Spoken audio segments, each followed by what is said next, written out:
세상에 여러 가지 힘 있는 것들이 있지만은 인간에게 가장 강력한 힘으로 다가오는 것은 죽음이라고 생각합니다. 죽음의 힘보다 인간에게 더 강한 힘이 있겠는가? 아무리 강한 사람도 죽음의 힘을 이길 사람이 없습니다. 중국의 진시황은 처음으로 중국 대륙을 통일한 그런 사람이고, 정말 막강한 그런 권력을 자랑한 사람이지만은 죽음이 두렵기 때문에 500명의 처녀 총각을 선택을 해서 먹으면 죽지 않는 불로초를 구해오도록, 전해지는 말로는 제주도를 거쳐서 일본까지, 그러나 결국 돌아가지 않았다, 여러 가지 설이 있더라고요. 그렇게 애를 뒀는데 결국은 50세에 세상을 떠나고 맙니다. 죽음의 강력한 힘을 무엇으로도 이길 수가 없었던 거죠. 유럽을 제패한 알렉산더도 31세에 세상을 떠나는 것을 어떻게 저항할 수가 없이, 말하자면 죽음에 끌려갔다. 우리 한국에 그런 표현을 하잖아요. 저승사자가 끌고 간다. 죽음에 끌려가는 것을 맞서서 버틸 힘이 없습니다. 나폴레옹도 51세에 세상을 떠났습니다.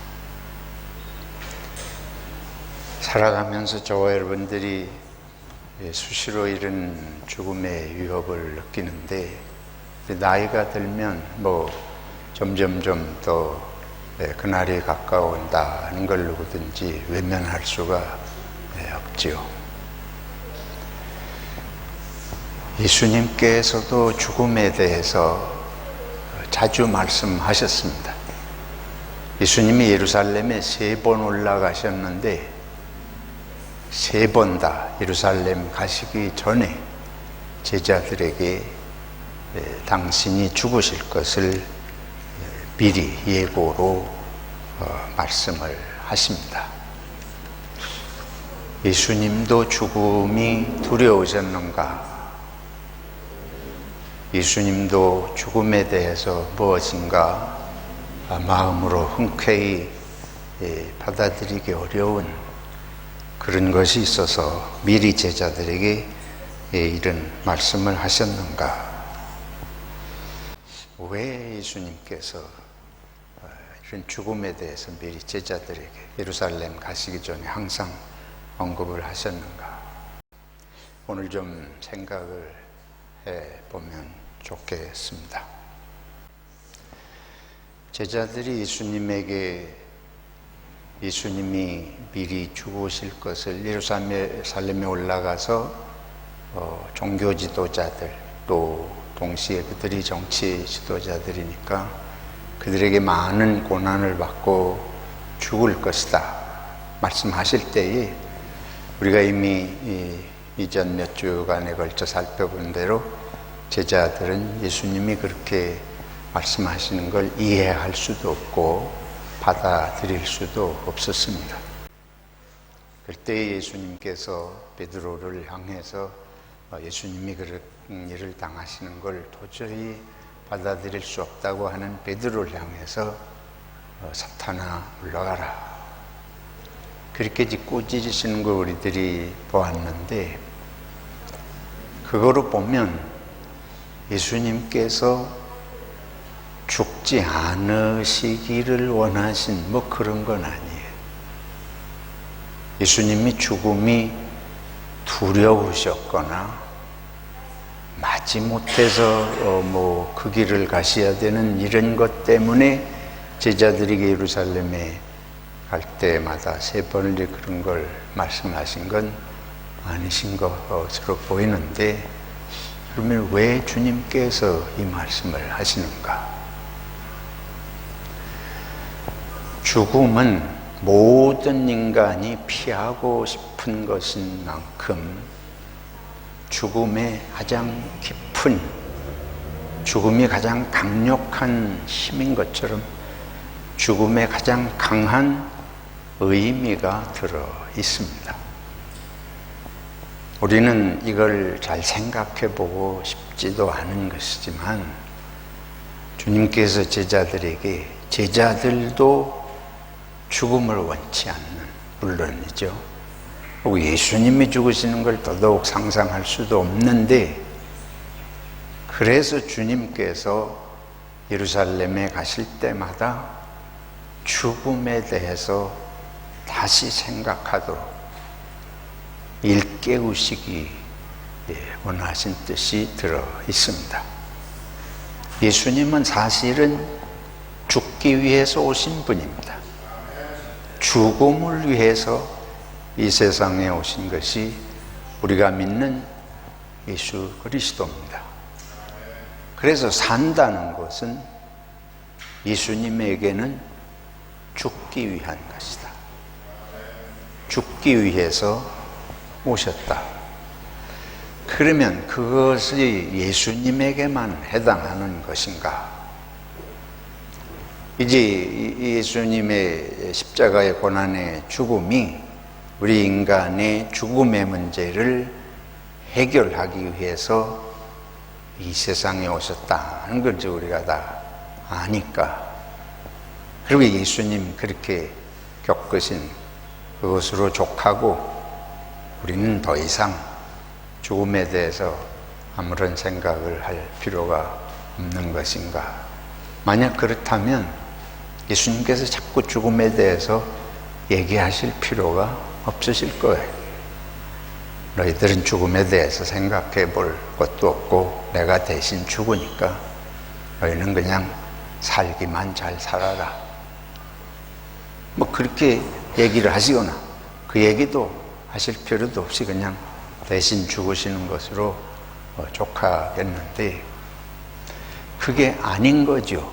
예수님께서 자신의 죽음에 대해서 제자들에게 자꾸 언급하시는 것은 당신의 죽음에 담긴 의미가 우리들, 주님을 따르고 믿는 우리들에게도 똑같은 그런 의미로 다가와야 되고, 그 의미를 알고 살아야 되기 때문에 말씀하시는 줄로 믿습니다.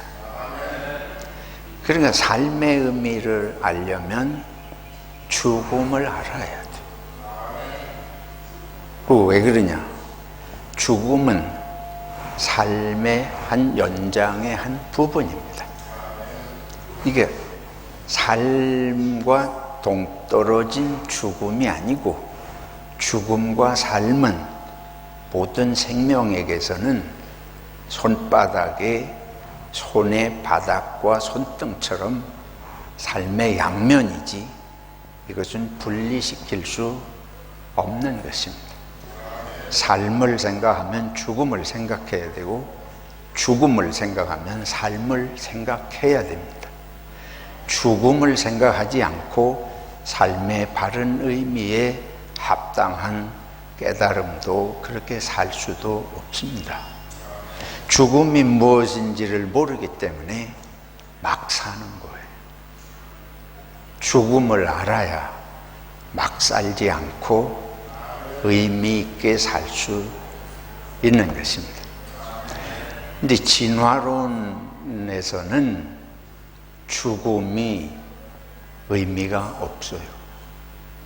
이게 제 진화론이 생각한 문제예요.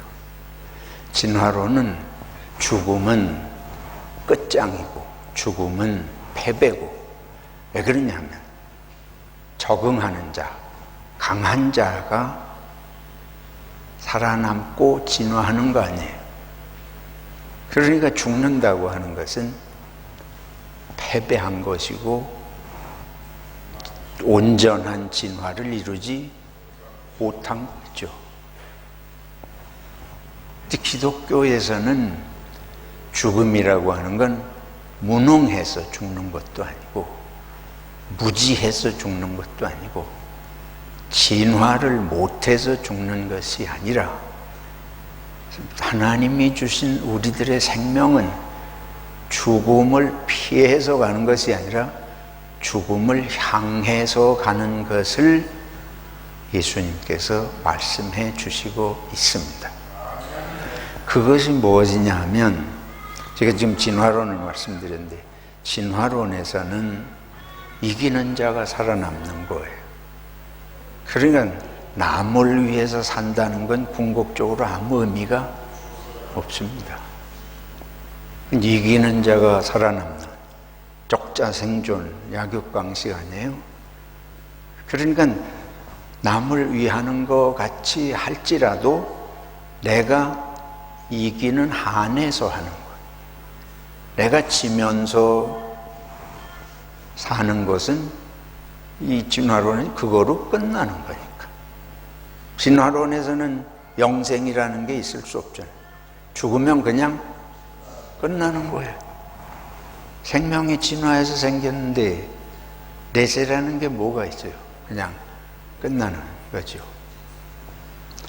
그래서 세상이 이제 죽음을 향해서 죽기 위해서, 다시 말하면 아주 죽기 위해서 살지 않으면 자기만 위해서 사는 것 외에 삶의 의미가 궁극적으로 없어요. 그러니까 정치도 이기는 정치, 뭐 그런 책을 써낸 사람이 있더라고요. 뭐든지 이기는 거. 사업도 이기는 거. 뭐든지 살아남기 위해서, 뭐든지 살아남기 위해서 하는 거죠. 전쟁도 살아남기 위해서, 뭐든지 세상에, 개인적으로든 집단적으로든 살아남기 위해서, 이기기 위해서. 근데 예수님이 하나님의 아들이 죽음의 길을 간다 그러면, 그런 식으로 보면 예수님은 뭐 유대 종교 지도자들에게 패배한 사람, 능력이 없어서 죽은 사람, 지혜가 없어서 죽은 사람. 그 지난주에 본 대로 유대인들이 볼 때는 무능해서, 헬라인들이 볼 때는 미련해서. 아니, 무슨 소리를 하든지 죽으면 그만인데, 죽으면 그만인데 헛소리를 하고 다니냐, 이렇게 되는 거죠. 그래서 미련하고 무능하고 패배자, 실패고. 제가 뉴질랜드, 호주 오기 전에 뉴질랜드에 6개월 있었는데, 그때의 뉴질랜드에 있던 한 교회가 주장하는 것은 예수님의 죽음은 실패다. 왜? 죽으면 안 되는데. 안 죽어야 승리하는 거 아니에요. 그래서 그 교회는, 교회의 간판은 걸었는데 십자가가 없습니다. 십자가가 없는 예수를 믿는 거예요. 이해가 돼요. 왜냐하면 우리 본성이 그런 걸 원하니까. 죽음이 없는 예수, 실패가 없는 예수. 사실은 그런 예수 믿는 예수쟁이들이 많습니다. 제 속에도 그런 예수를 믿고 싶은 본능은 항상 있습니다. 내가 실패하고, 내가 병들고, 내가 죽는 걸 누가 원하겠어? 그러니까 내가 원하는 예수는 나를 이기게 하시는 예수. 내가 떨어지는 것이 아니고 올라가게 해주시는 예수. 내가 죽는 게 아니고 살게 하는 예수를 원하는 거 아니에요? 우리 속에 있는 본성은 그겁니다. 그러니까 그 아주 노골적으로 십자가에 죽은 예수는 실패한 예수다. 그래서 십자가 없는 예수를 믿는, 아주 내놓고 그렇게 믿는 걸 보았는데, 오늘 여기 하나님이 우리들에게 보내신 하나님의 아들 예수 그리스도가 보여주신 이 죽음은 그게 아닌 걸 말씀하시는 거예요. 죽음이 실패도 아니고 무능해서도 아니고 미련해서도 아니고 죽음이 승리고 죽음이 의미인 것을 말씀하고 있는 것입니다. 그러면 어떻게 그걸 좀 이해할 수 있게 말을 해봐라. 죽음이 승리고 죽음의 의미라고 하는 게 도대체 무슨 말이냐. 호주에서 한국에 간 최초의 선교사가 있습니다. 1889년 10월에 헨리 데이비스라는 젊은이가 자기 누님과 함께 한국을 찾아서 선교의 길을 떠납니다. 이 헨리 데이비스가 젊은 청년으로 한국에 도착을 해서 5개월 동안 서울에서 한국에 대한 여러 가지를 익히고 경험을 한 후에 부산까지 걸어서 전도 여행을 결심을 합니다. 그래서 1990년 3월에 부산을 향해서 그때 무슨 교통수단이 있는 것도 아니고 걸어서 전도하면서 부산을 향해 가던 중에 너무 한국의 풍토에도 익숙하지 않고 가다가 또 천연두가 걸렸습니다. 그래서 부산에 도착하고서는 바로 죽었습니다. 근데 한국에 정말 선교에 뜨거운 열정을 가지고 갔는데 6개월 만에 죽었어요. 이렇게 이 젊은 청년의 세상으로 볼 때는 이게 무슨 의미가 있어요? 젊은 나이에 무모하게 가가지고 제대로 모든 걸 다 갖추어지지 않은 상태에서 무모하게 해가지고 죽었다. 그렇게밖에 안 보이잖아요. 그리고 또 더 심각한 것은 왜 선교사의 사명을 가지고 갔는데 하나님이 병이 걸려서 죽게 하시나? 하나님이 병도 걸리지 말게 하셔야지. 병이 걸려도 나아야지. 그래서 오래 선교하게 하셔야지. 그런 의문이 들잖아요.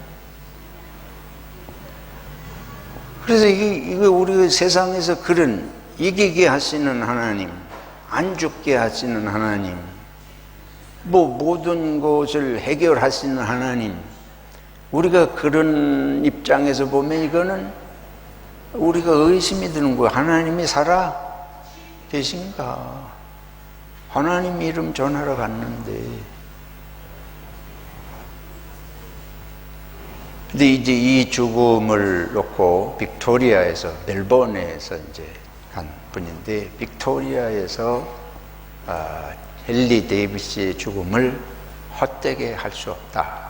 그래서 빅토리아에서 한국을 향한 선교회가 조직이 되고, 이듬해에 5명의 호주 사람들이, 그들이 다 목사가 아니고 의사도 있고 간호사도 있고 교사도 있었습니다.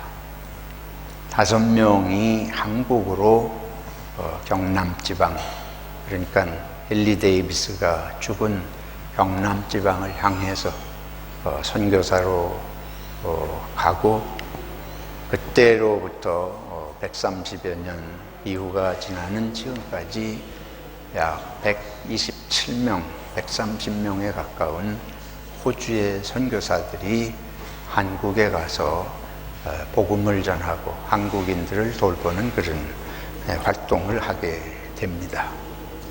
이게 이제 오늘 성경에서 예수님이 뭐라 그런가 하면 한 알의 밀알이 땅에 떨어져 어떻게 하면 썩으면 죽으면 많은 열매를 맺는다. 죽음이 열매를 맺는다는 거예요. 한 알의 밀알이 떨어져서 썩지 않으면 한 알 그대로예요. 한 알 그대로 있는데 한 알이 땅에 떨어져서 죽으면 썩으면 거기서 다시 나무가 나고 풀이 나고 곡식이 나서 많은 열매를 맺는다. 1885년 미국에서 한국의 최초의 외국 선교사가 공식적으로 선교사의 파송을 받은 두 사람이 인천항에 도착을 합니다. 4월 5일이 마침 1885년 4월 5일이 부활주일이었습니다. 부활절날 두 사람이 세 사람이죠. 한 사람은 부부인데 미국 장로교회의 언더우드 선교사하고 미국 감리교회의 아펜살러 부부가 한국의 선교사로 공식 임명을 받아서 제물포항에 도착을 합니다. 아펜셀러 부부가 결혼하고 1년 만에 한국의 선교에 대한 사명감을 가지고 한국에 왔습니다. 한국에 와서 여러 가지 활동을 해요.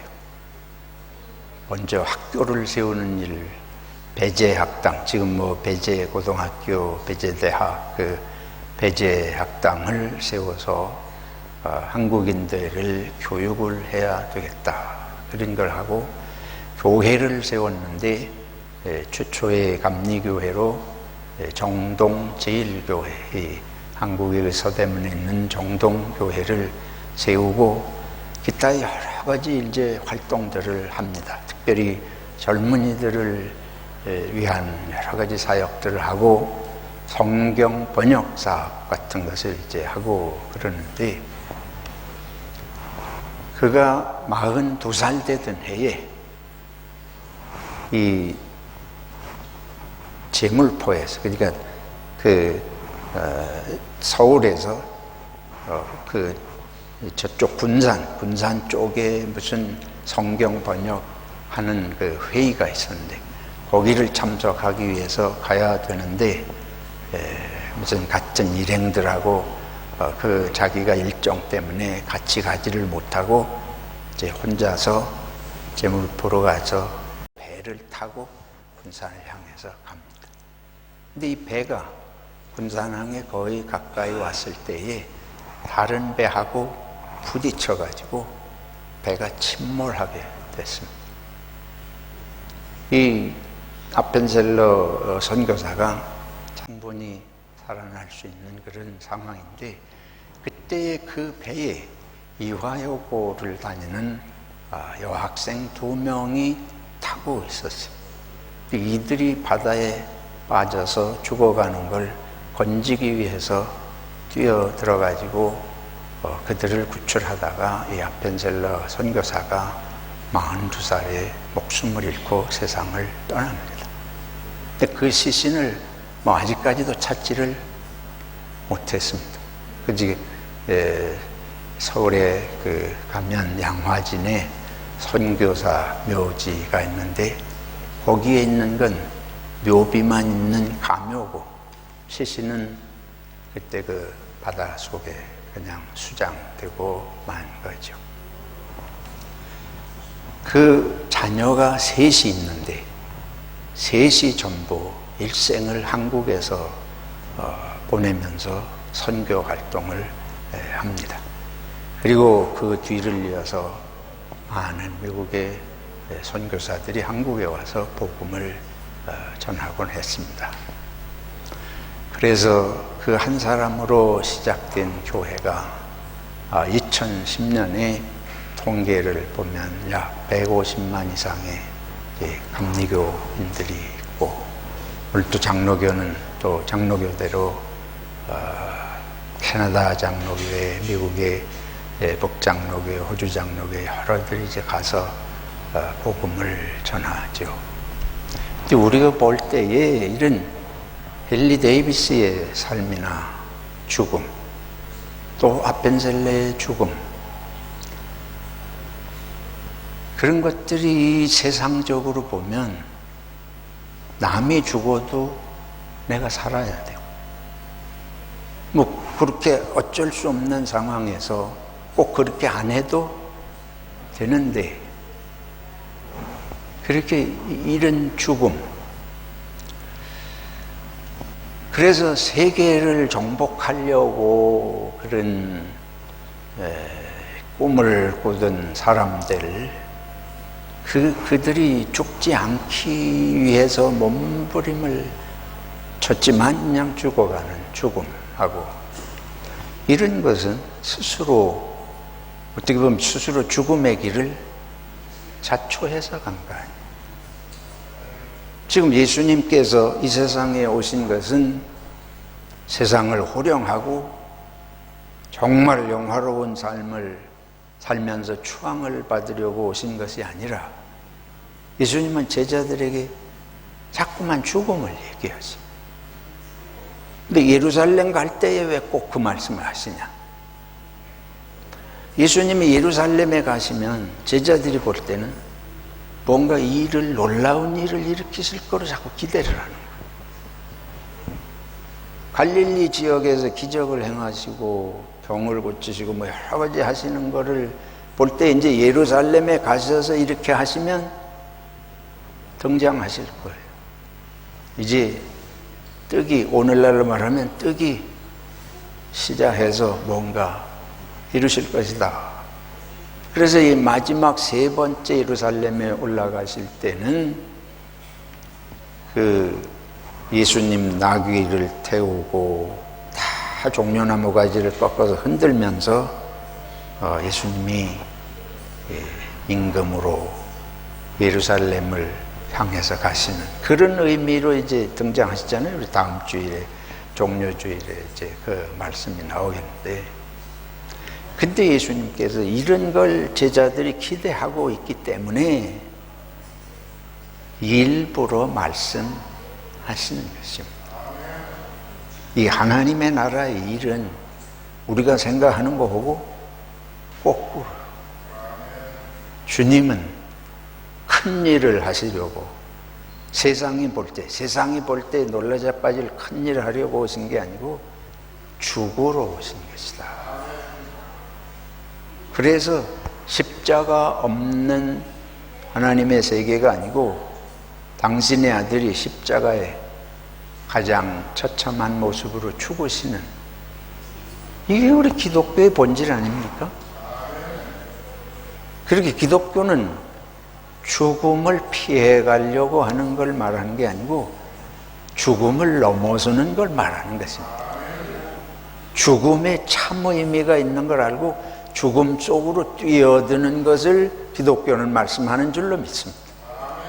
그래서 저와 여러분들이 이제 이 사순절 기간에 예수님의 십자가를 보면서 자꾸 생각할 것은, 하나님, 내 속에 죽음을 피하고 싶은 마음, 십자가를 피하고 싶은 마음, 이것을 다스리고 죽음 안으로 들어갈 수 있는 믿음을 주시옵소서. 죽음을 넘어갈 수 있는 용기를 주시옵소서. 이게 우리가 기도할 제목입니다. 이 세상이 추구하는 것은 늘 말씀드리지만 나와 성공이에요. 나와 승리예요. 그 십자가의 죽음이라고 하는 것은 말씀드린 대로 이웃과 섬김입니다. 다른 의미가 없습니다. 이게 십자가는 온전히 다른 말로 하면 사랑인데, 사랑이라고 하는 것은 내가 좀 가지고 내가 좀 지위도 있고 뭐 이런 사람으로서 조금 못한 사람들을 조금 어루만져주고 뭐 좀 이렇게 불쌍히 여겨주고 이런 연민의 정을 말하는 것이 아니지 않습니까? 십자가라는 것은 단순히 연민의 정이 아니고 살리기 위해서 정말 죽는.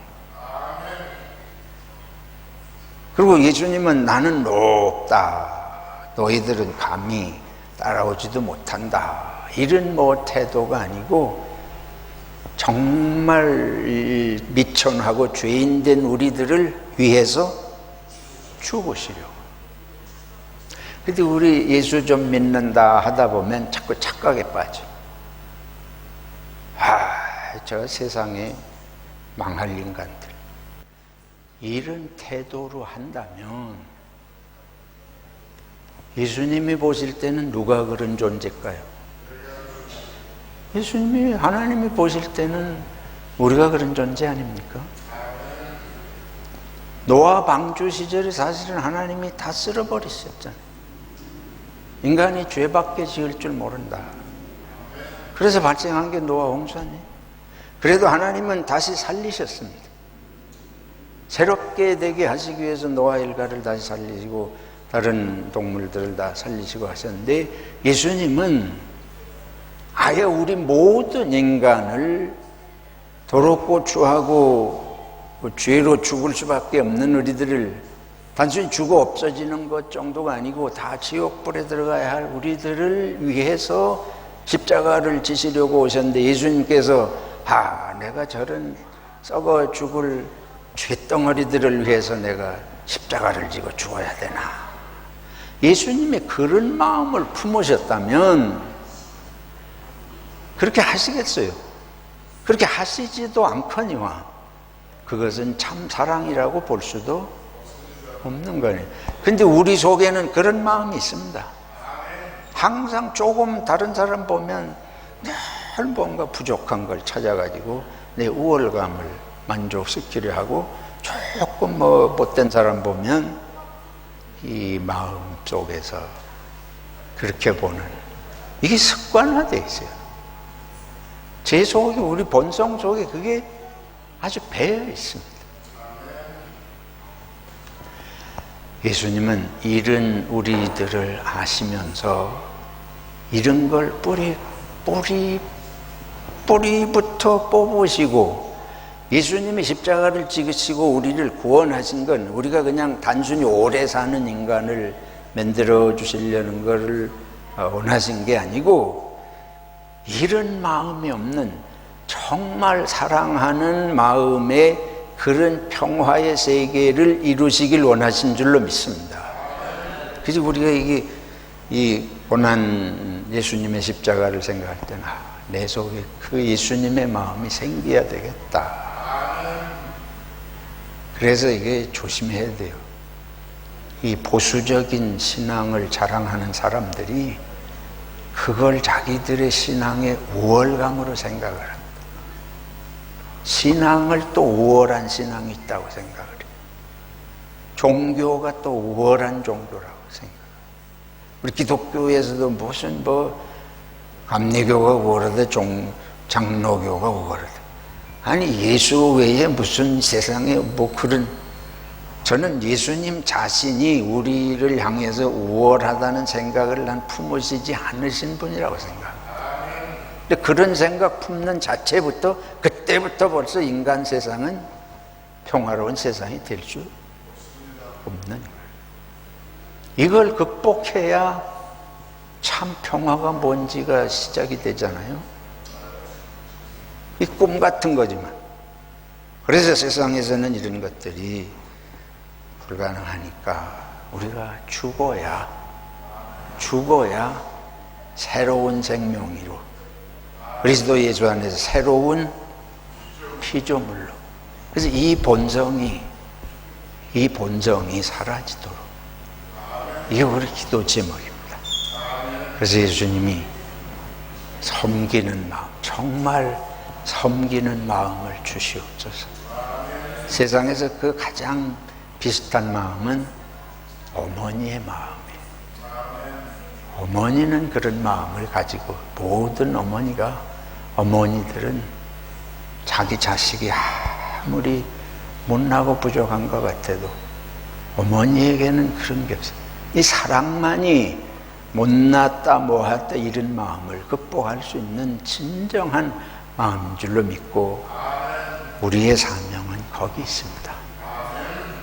이 교회가 더 커지면 얼마나 커지겠어요? 커지면 뭐합니까? 수천 명 모이는 곳에 장로가 되고 목사가 되면 그 무슨 의미입니까? 예수님이 그런 데 의미를 뒀으면 로마 황제가 되시죠. 헤롯 왕을 꼬꾸라뜨리고 이 이스라엘의 유대 왕이 되시죠. 예수님을 이 재판하는 그런 가야바나 대제사장이나 종교 지도자들이 다 그냥 벼락을 맞고 쓰러지고 예수님이 또 솟으시면 되시죠. 하나님이 우리들에게 말씀하는 나라는 그런 나라가. 그래서 여기 제가 이사야 12장을 읽어드리고 마치겠습니다. 11장. 이사야 11장의 말씀을 보면 이 하나님의 나라가 어떤 나라인가 하면, 예수님에 대해서 이새의 줄기에서 한 싹이 나며, 근데 예수님을 말씀하는 거예요. 거기에 공의로 가난한 자를 심판하는, 정직으로 세상에 겸손한 자를 판단할 것이며, 그의 입에 막대기로 세상을 치며 그의 입술의 기운으로 악인을 죽일 것이며, 공의로 그의 허리띠를 삼으며 성실로 그의 몸에 띠를 삼으리라. 그리고 우리가 잘 아는 기가 막힌 얘기가 나와요. 그때에 이리가 어린 양과 함께 살며 표범이 어린 염소와 함께 누우며 송아지와 어린 사자와 살찐 짐승이 함께 있어 어린아이에게 끌리며, 암소와 곰이 함께 먹으며 그것들의 새끼가 함께 엎드리며 사자가 소처럼 풀을 먹을 것이며, 젖 먹는 아이가 독사의 구멍에서 장난하며 젖된 어린아이가 독사의 굴에 손을 넣을 것이라. 내 거룩한 산 모든 곳에서 해됨도 없고 상함도 없을 것이니 이는 물이 바다를 덮음같이 여호와를 아는 지식이 세상에 충만할 것임이니라. 하나님을 제대로 아는 세상이 오면 이렇게 된다고 하시는데, 이날을, 이런 세상을 위해서 기도하고 우리 속에 이러한 마음을 충만히 채워주시도록 축원합니다.